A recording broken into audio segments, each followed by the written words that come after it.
Well, hey there, this is Patty at Parkland RV Center in Leadington, Missouri, and I'm here today with Trey from our PDI department to do a virtual walkthrough on the 2025 Forest River Salem FSX 266 BHLE. So hey, let's go ahead and get started. All right, we're going to start up here at the front of your 266 BHLE. We've got a manual tongue jack right here. You've got your 20-pound propane cylinder behind that that's fed with an even flow regulator. Down below that, you've got your 7-way, which is going to connect to your vehicle, which is going to do your turn signals, your brake lights, your running lights. It also powers up your camera. When you've got it plugged in, not only your backup camera, but your 2 side-mounted cameras on either side of your unit. Beside that, you've got your 2 tow chains that provide a secure connection between the unit and the vehicle. And then you've got your emergency breakaway cable, which will secure to the same spot that one of your tow chains does. And if for whatever reason this comes unhooked from your vehicle, that's going to pull your emergency brakes and your camper's going to stop so it doesn't go rolling back down the highway. Behind that, you've got your 12-volt marine RV battery that's protected by the battery box, so it keeps all the dirt and the bugs and the elements and stuff like that off of your battery, and doesn't it prolongs the corrosion experience for your terminals. If you can see here, we've got the stuff for your hitch on it. That's what this stuff is here. These are the saddles for your hitch.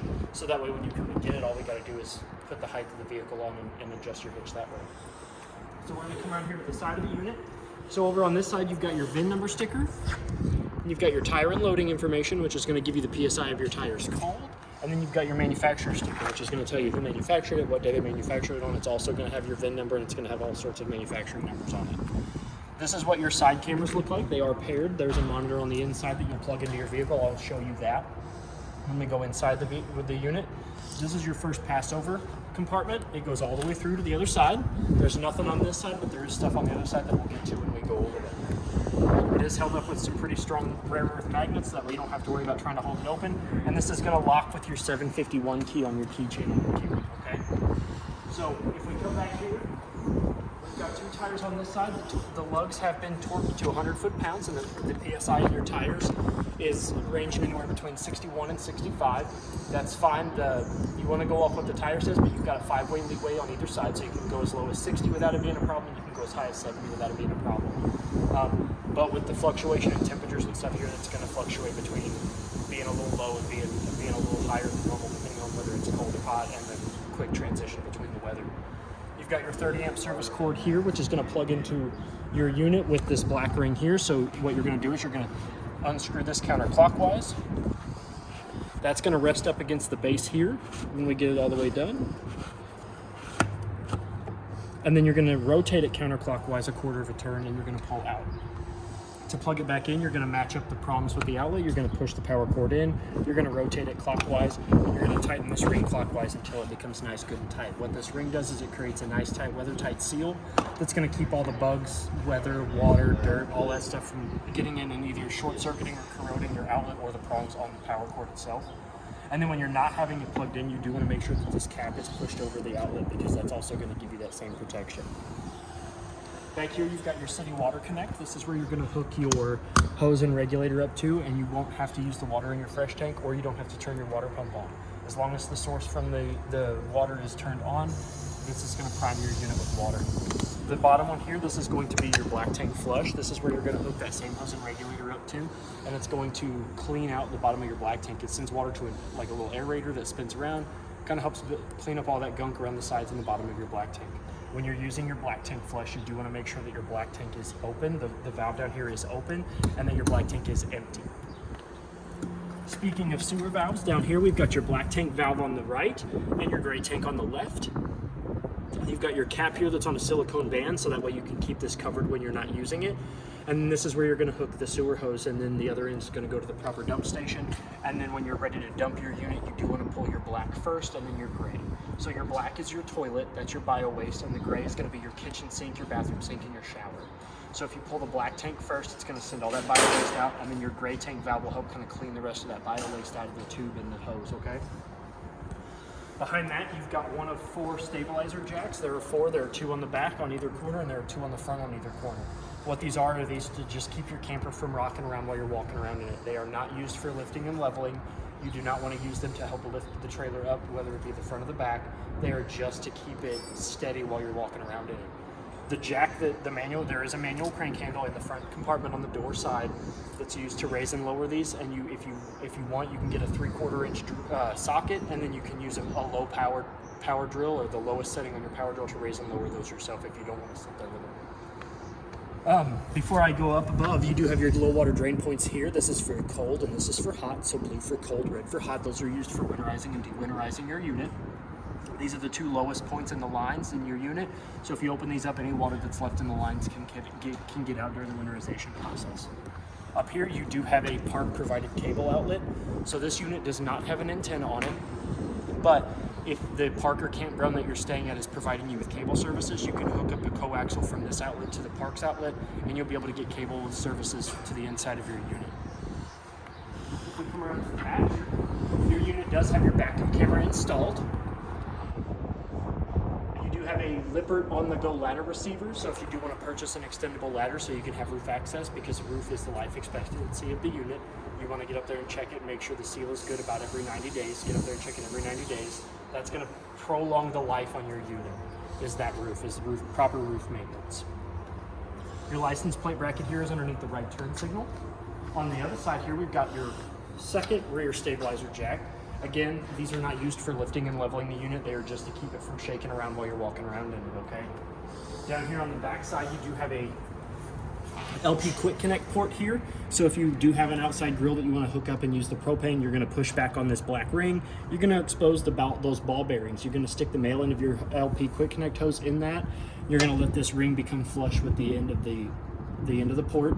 You're going to give it a gentle tug just to make sure it's secure in there. And then when you're ready to draw gas, you're going to flip this lever to the front.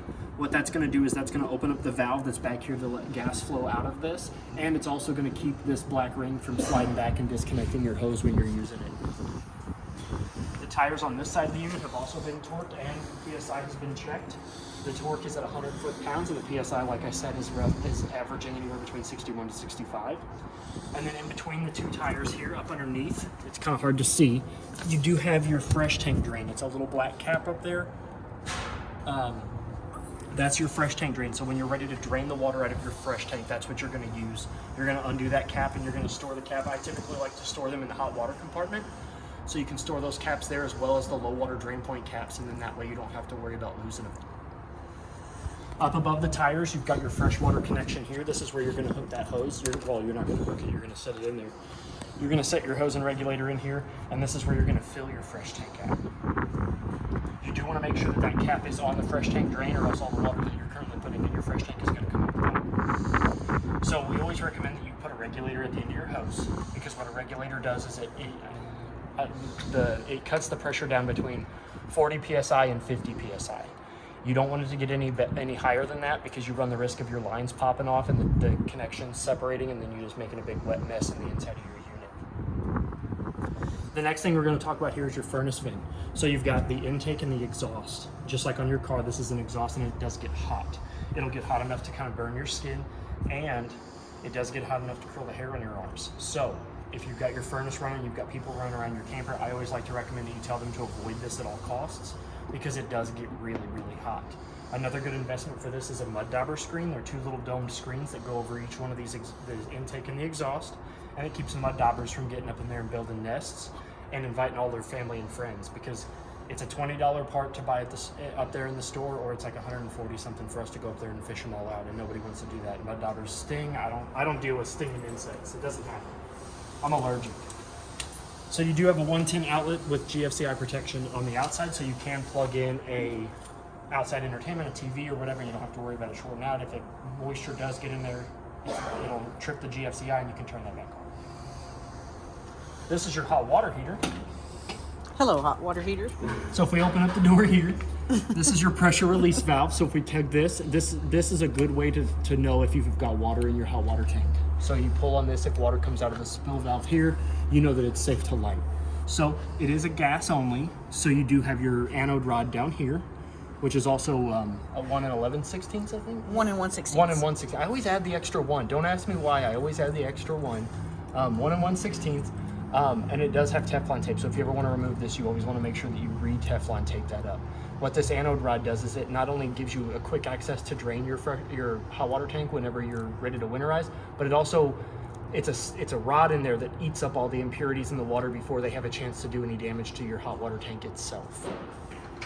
And if for whatever reason it doesn't light after a few attempts, you can actually hit this button here, and that'll reset it, and then it'll attempt to relight.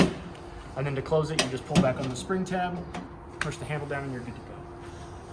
So now we're going to come up here to the front side compartment. If I open this up here, you're going to notice on the inside you do got the rest of your hitch package in here, which will be on your vehicle when you come to pick it up. That's where we'll install that.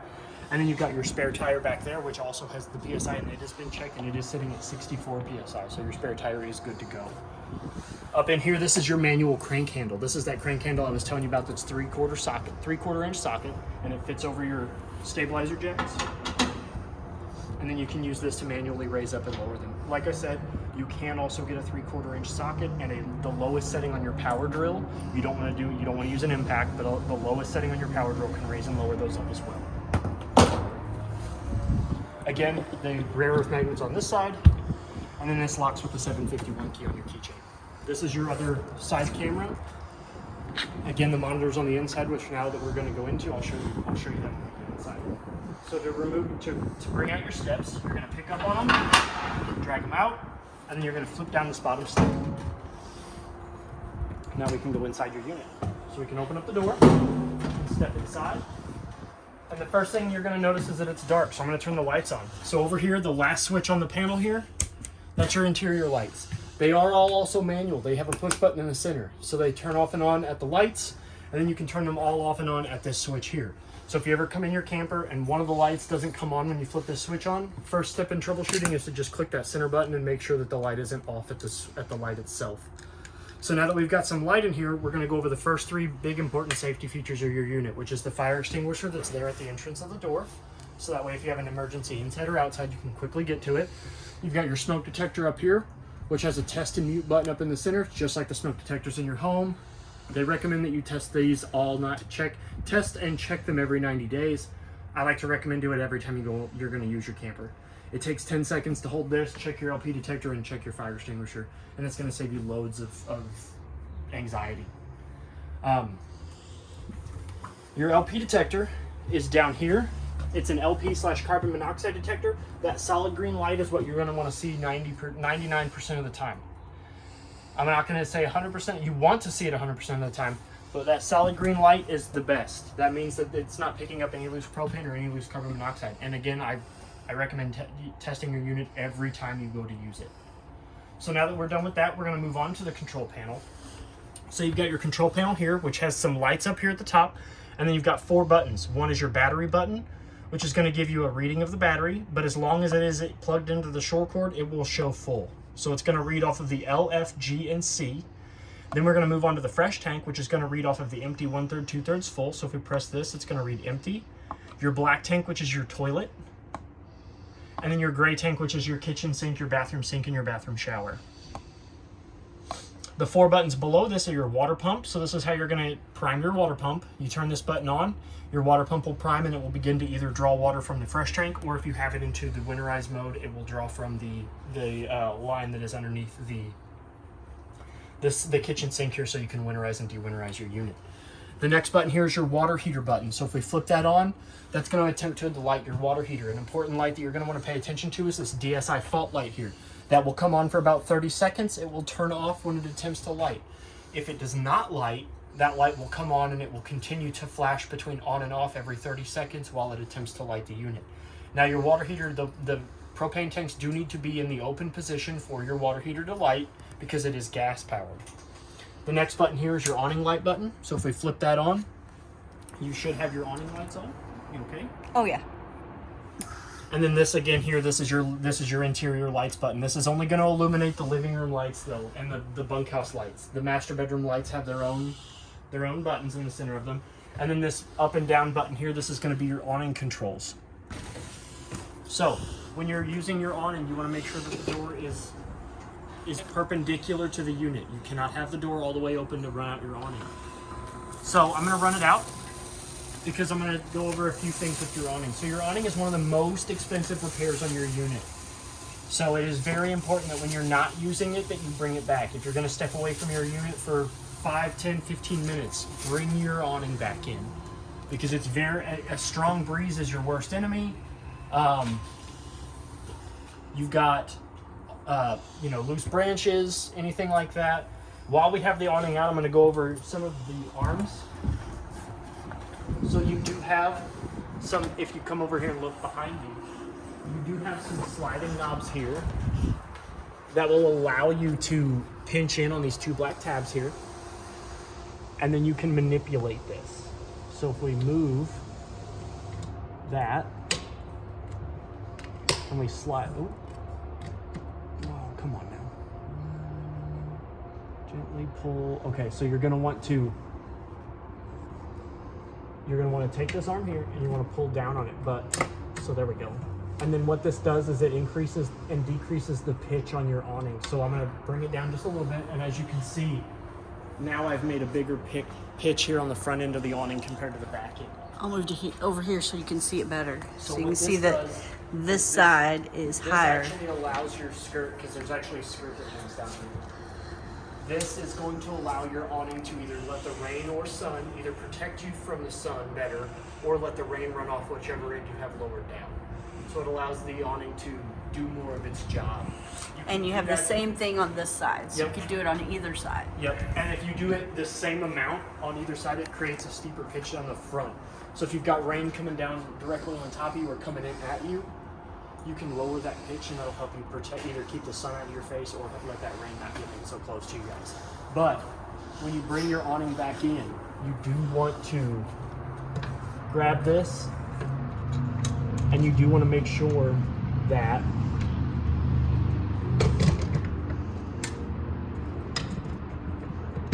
that is back to the default position when you go to bring this back in, okay? Which is going to be, the default position is going to be the last holes, okay? So you do want to make sure that this arm here is in the last holes on the arm itself. And you'll know, because see, now it's straight across. Yep. Now your tube is straight across, and we can bring your awning back in. And you never want to hold the extract button or the extend button all the way down, because what will happen is if you're standing here like I am and you're holding this button and you're talking and you forget to let go and the awning goes all the way out, it's going to roll back up the other way. So instead of the tube being on the bottom, the tube's going to be on top, and it's going to roll back up that way, and it could do damage to your awning that way as well. So now that it's all the way up, we can continue on. This is your previously bought TV mount. I've got the insides to it right here. Oh, I lied. Right there. So now you have one base that'll slide in just like this, and it'll sit nice and pretty in that V. And then you also were provided with an extra one, so if you want to install this somewhere else, like in the bedroom, and you don't want to purchase another TV, you can install this anywhere else, and you can take your TV and its mount off, and you can put it wherever else you want. As well as the hardware to mount the TV to the bracket itself, and the instructions I left for you in this drawer, okay? Underneath that, you've got more storage drawers. For snacks. For snacks, lots of storage drawers. This drawer here has your owner's manual in it and your owner's packet. So this is going to have all the user's manuals and installation guides for all of your appliances and all that good stuff in it. Below that, more storage for more snacks. Below that, you have a furnace vent. So I always like to remind people that black vents are furnace, white vents are air conditioner. And you can always tell because your air conditioner is white and your thermostat's black. You've got ample storage underneath the sink. These two boxes here are the boxes that also have the instructions and all the additional hardware for not only your backup camera, but your side marker cameras as well. And then underneath these panels here are how you access your water pump. And if you need to, for winterization and dewinterization processes, that panel that's underneath the first three drawers, that's how you access the backside of your hot water compartment. So we've got your big old white plastic sink here. Hot all the way to the left, cold all the way to the right, which is going to be in the upright position, and then to draw water from it, you pull back on the nose. This does swivel, so that way if you're doing dishes, you can kind of move it out of the way. And you also have a cup washer. So you will take your cup upside down, you'll push down on this, and if you have water flowing through the line, whether it be through your city connect or your water pump is on, this will spray water with some pressure up into that cup, and it will, as soon as you press down on it, water's going to shoot out of these little jets that are built into this plastic ring here. It almost looks like a boat steering wheel. You do have a stopper that fits in there just like the stopper in your in-home sinks. And then you also have a 110 outlet, GFCI protected, as well as a coaxial outlet above for your television, as well as another 110 GFCI protected outlet. You do have a large kitchen window that it's actually not locked, so I can show you.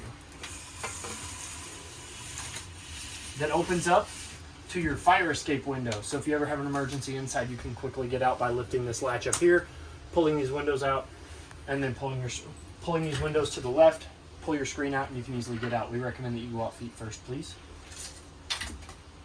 Just like the standard mini blinds in your home. Pardon my lack of being able to do that correctly. I've never been able to open and close mini blinds correctly. Me either. Ever. You do have a glass top stove. Now this glass top does not mean you can cook on it. This means that it just is to provide you with extra counter space and or to not have to set things directly on your burner. This does get hot, but it does not get hot enough to boil water. So in order to use your stove, you're going to lift up on this first part. You're going to create your backsplash. You're going to come over here to this blue button here. You're going to turn that blue button on. Your burners are going to turn on. You're going to push in on the knob. You're going to turn it to high. Your burner's going to light. You're going to hold that for about 3 to 5 seconds. You're going to let it, see, it went off. So 1 Mississippi, 2 Mississippi, 3 Mississippi, and 5. You can let go, and then you can adjust your temperature accordingly. Same goes for this one.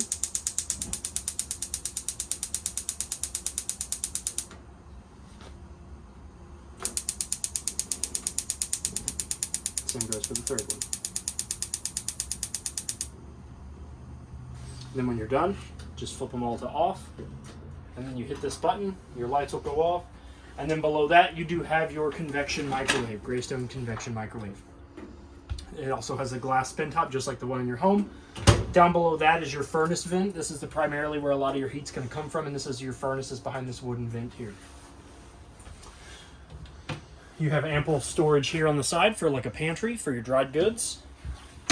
More pantry space down below. You have 2 large bunks in the back here that have a manual light up at the top. Whoever gets the top bunk gets 2 AC louvers. There's a USB and USB-C charger up here at the top. You have one here too. And there as well as a manual light. No fighting. No fighting. Well, unless you want the air conditioner. You also have 2 windows. Both bunks have a window. They do open with just like the fire escape window did in the kitchen. You flip up on the latch in the middle and you drag them to the left. They also have privacy curtains above each window. And the neat thing about the bottom bunk is, say you've only got one person coming and you need more storage. So you can actually lift this mattress up, and the whole right hand side of the bunk actually lifts up and can fold over and provide you with more storage if you want. Very cool. So we want to put totes and stuff in there. All Snacks. Snacks. Next up we have the bathroom. So we'll step in here. You have adjustable shelving storage space here to the left. Your shower's here on the right. You've got hot on the left, cold on the right. Your shower also has a push button up here. Will stop the flow. So if you're boondocking it and you don't want to waste your hot water, you can actually shut the hot water off here, and you don't have to worry about that going anywhere. So you can swap out people. Your toilet is a 2-portion valve toilet. We push this button here. It goes all the way down. If you close it halfway, like so, if you put your foot halfway down on it, that valve will remain closed, and it will attempt to fill the bowl. So that way, if you're like me, you got some stuff, you got to clean it up. You just hold this till the bowl fills up, and you can flush all that down the black tank. Where it belongs. Where it belongs. You've got a shower curtain here that's on these rings, so you don't have to worry about it going anywhere. Your window shade just lifts up. Most of the shades in your unit, other than the kitchen window, have these pull style shades that can stay where you set them. If for whatever reason they end up not staying where you leave them, you can adjust them here with the bobbins. All of the windows with these accordion style shades have these bobbins down here that you can loosen the screw in, kind of rotate them, and it'll provide tension so this will close properly. This window here opens up by pushing the 2 tabs in the center and lifting up. You do have a vent fan. So not only is your only means of venting your bathroom through your window, but you also have a vent fan. So you're going to pull back on the handle towards yourself. You're going to rotate it. You're going to set those teeth in the grooves, and then you can turn this button on here, which is going to turn your fan on. So you can make sure that if you're me and you're at my house, we call that the fart fan. So you're not stinking up the bathroom. So you have a medicine cabinet here with your safety back glass, so you don't have to worry about it shattering into a whole bunch of little pieces. You've got a GFCI protected 110 outlet here on the bathroom counter, as well as your hot and cold are hot to the left, cold to the right. Lift up on the robot's nose to draw water from the source. You have a friction stopper for your sink. Fits down there very nicely. And then underneath that, you've got storage down there for your towels, your beauty products, your shampoos, conditioners, and stuff like that. And you got your light. And you've got your light. It is manual. It is a push button. So you do need to... We'll close this up. Now you've got your Furion refrigerator, which opens by putting your hand here in this handle, pushing down on that lever, and pulling outward. As you can see, the lever is just a very, very thin piece of plastic, so if you try to yank on this without pushing that lever down, so you're not just going to be able to grab your refrigerator and yank it open, or else you're gonna break this, and then your refrigerator won't seal properly. With your refrigerator open, if we look up here, your little dial here, the bigger the dot, the colder it's going to be. So right now it's in the mid. We're going to go ahead and turn that off until you come and get your unit, so that way it doesn't draw charge from the battery. And to open your freezer, you push here. Yes, you lift upwards. Again, it's just a simple, thin little piece of plastic, so you really want to use this lever instead of just trying to yank it open. The freezer control is going to be the same as the refrigerator control, so this knob controls both the refrigerator and the freezer. Below that, you've got your auto detect fuse panel and breaker box. So if we press that, it's going to fall open. You've got your breaker box, your breaker panel here, and your fuse panel over there. All of your breakers are labeled, as well as all your fuses are labeled. And the one most important is going to be this guy right here. This is your 15 amp GFCI breaker. So if any of your GFCI outlets trip, most likely if you can't reset them at the master one, this is going to trip, and you're going to want to turn this all the way off and then turn it all the way on. Or hit the reset button.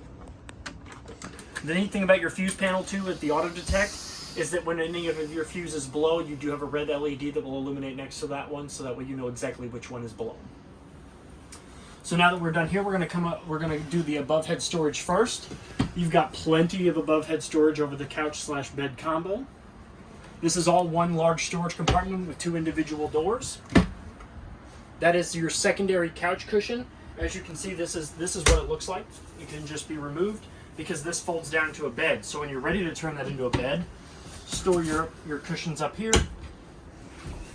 grab a hold of the bottom of the bed, lift up, pull up and out. This folds down into your secondary sleeping quarters. So now you've got another sleeping quarters for somebody. If you've got a smaller individual, not me, I'm 6'1", I can't sleep on that. But then there's a third sleeping option if you want somebody to sleep. Or for you, it's really big. Well, for me, it is really big, yep. And then to turn this back into your booth seating, lift up.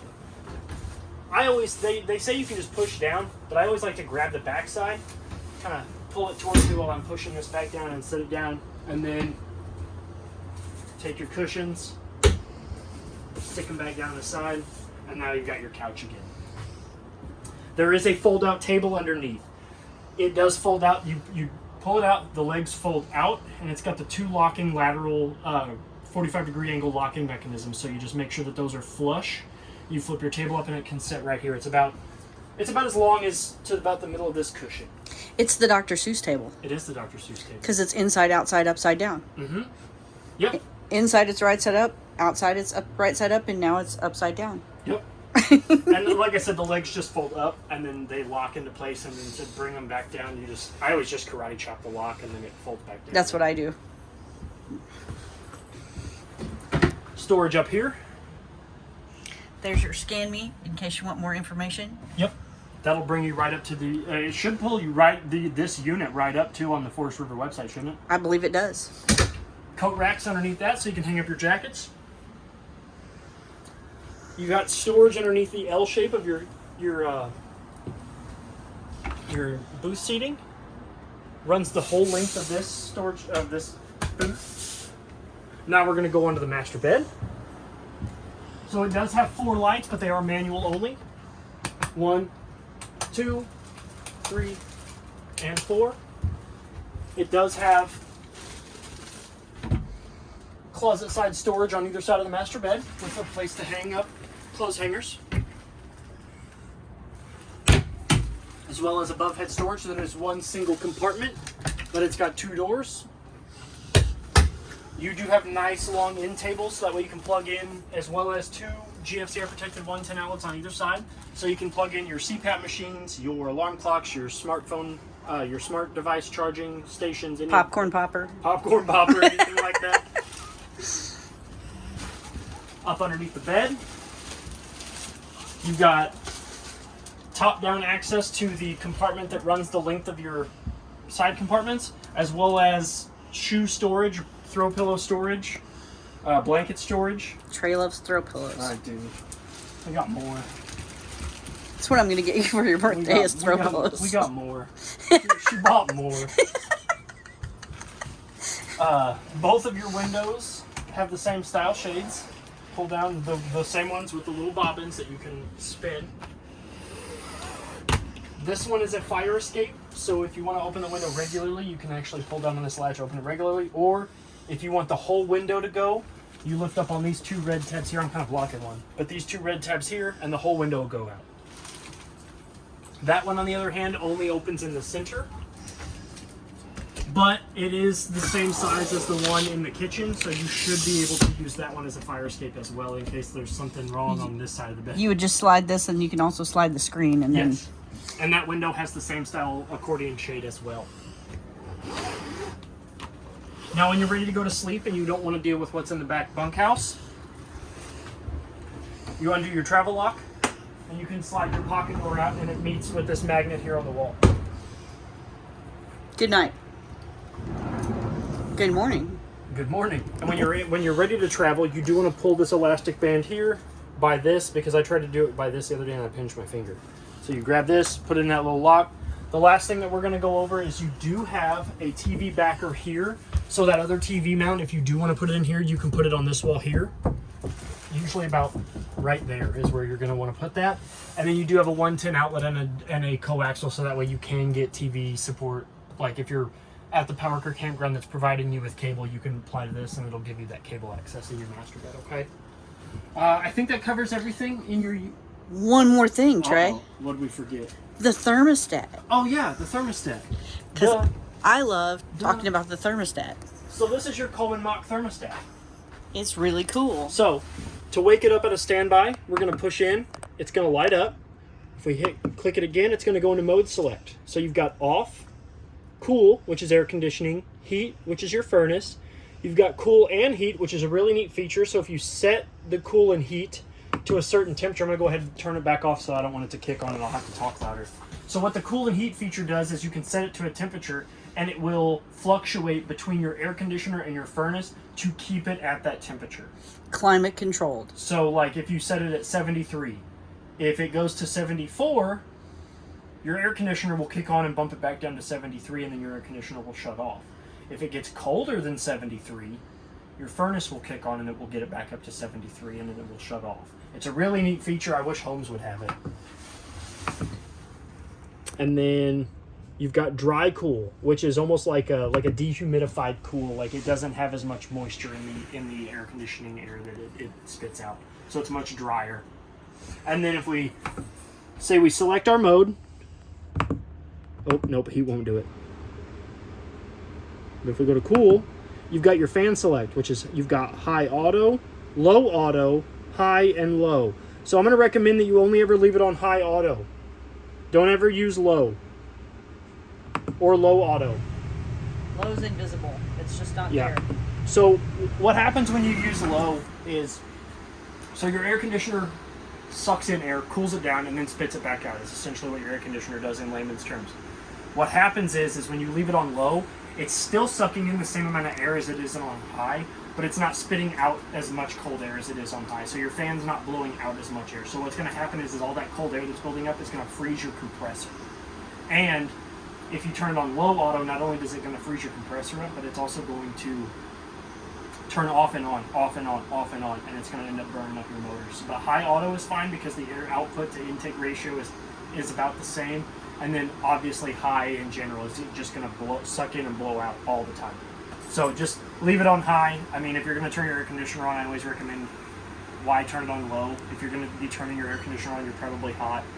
Leave it on high or high auto and you should be fine. And I think that covers everything on your thermostat. So I think now we're done. I think you are. So, again, if you have any questions, my name is Trey here at Parkland RV. Feel free to reach out to me. Happy camping and good luck. Thank you.